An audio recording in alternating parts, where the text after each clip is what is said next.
As you may remember, in previous sessions we explained the diversity of waves present in the ocean, and we saw how they are classified based on their energy content, frequency, or based on the generating force. According to the next diagram, the long waves can be defined as oscillatory movements of the sea surface with longer periods. For example, infragravity waves have periods of 30 seconds to several minutes, and in some cases up to tens of minutes or even hours. Other examples of long waves are tsunamis, where earthquakes are the generating force. Then, seiches and storm surges are other long wave periods generated by changes in atmospheric conditions. In the diagram, it's possible to see that tidal waves or tides possess periods varying from 12 and 24 hours. In coastal engineering, tides, also called astronomical tides, and tsunamis are phenomena of greater interest. In this session, the fundamental aspects of each one of them are presented. We will begin by doing a quick review of two types of long waves different from tides. These are tsunamis and seiches. Tsunamis. Of the long-period waves mentioned before, maybe the most familiar to you are tsunamis. This is understandable because they are a matter of many Hollywood movies, and in no longer 2 decades we witnessed 2 of the most devastating and deadly tsunamis that occurred in Indonesia and Japan.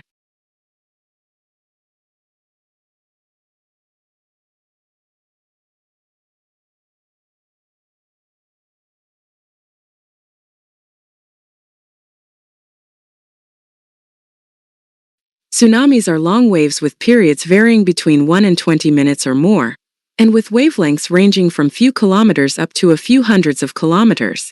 They are generated by sudden tectonic activity in ocean floor or landslides that are usually attributed to earthquakes.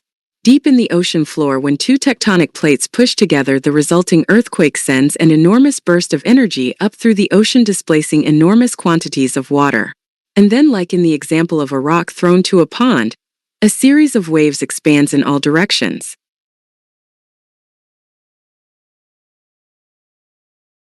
In deep water, where celerity relies on wavelength, waves can travel fast up to 500 miles per hour, but only reach a height of a few feet. Maybe a ship might not even notice. However, as they reach shallow waters, the friction with the ocean floor lowers the wave speed, but their height increases, resulting in a huge devastation. Contrary to what is commonly believed, a tsunami is not just a big wave breaking near the coast. In reality, it's a set of waves that hits the coast, moving with great energy, generating the flooding of low-lying coastal areas. This happened in Indonesia in 2004 and in Fukushima, Japan in 2011. Tsunami waves can travel hundreds of kilometers across the ocean. The next image shows the animation of tsunami waves generated close to the coast of Banda Aceh in Sumatra, Indonesia. Due to its location and active tectonic margin, and the frequency of tsunami occurrences, Japan is one of the countries with significant advancements in coastal engineering to face such phenomena. Tsunami engineering is a discipline on its own, so for the purposes of this session, we will only review the engineering considerations taken or that should be taken into account when designing structures to withstand tsunamis. In the next video from the University College London, Dr. Tiziana Rossetto explain how these waves conserve their energy as they approaches the coast, causing a large amount of devastation. Then the video explained how coastal infrastructure is affected by these waves. Tsunami have caused over 300,000 lives to be lost in the last 10 years and billions of dollars of economic damage.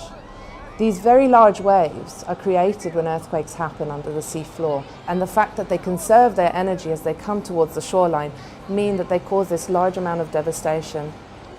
My interest in tsunami started after having gone to a mission to Sri Lanka and Thailand following the Boxing Day tsunami to look at the damage to buildings.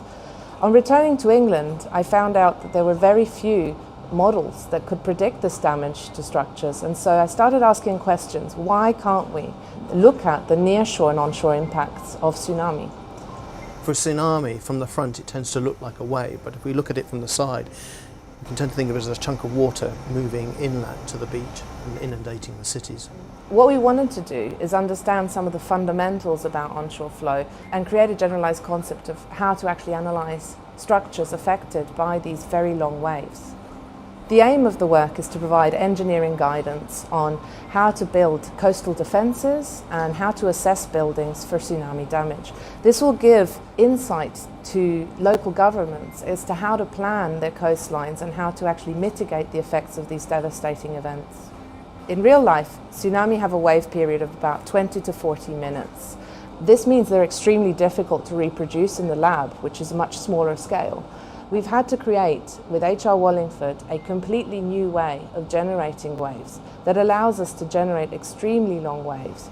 The important thing on such a long wave is that the velocities are not huge, but they keep on coming.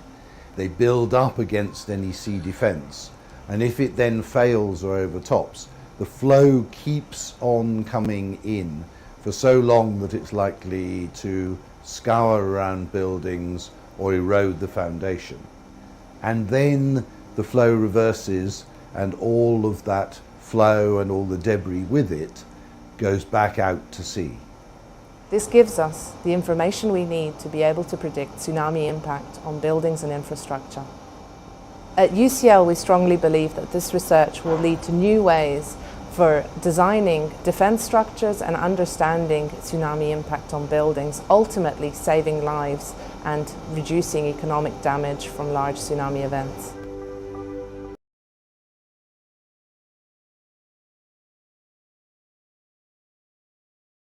The next long period waves are the seiches. In the most general way, seiches are standing waves oscillating in a body of water. On a much grander scale, the same phenomenon occurs in large bodies of water such as bays, lakes, and even pools. A seiche may occur in any semi- or fully enclosed body of water. Seiches are typically caused when strong winds and rapid changes in atmospheric pressure push water from one end of a body of water to the other. When the wind stops, the water rebounds to the other side of the enclosed area. The water then continues to oscillate back and forth for hours or even days.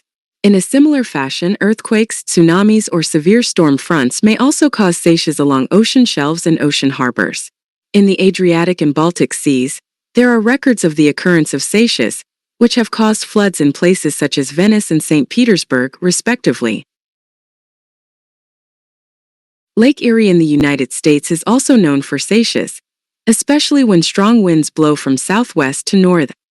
Up the lake. Well, they began at Toledo. So what happens in Toledo when the water gets pushed by the air? The water level drops. They lost 5 feet of water level in their marina. So what happens to all that water? Well, the winds begin to push it up the length of the lake at 40 and 50 miles an hour, and it gets shoved to this end of the big Lake Erie bathtub. What happens here? Well, the lake levels in Buffalo went up 5 feet, and we saw some pretty good waves hitting the break wall out there, and that was the end result. Was a pretty big increase in our water level, and then it sloshes back the other way, but that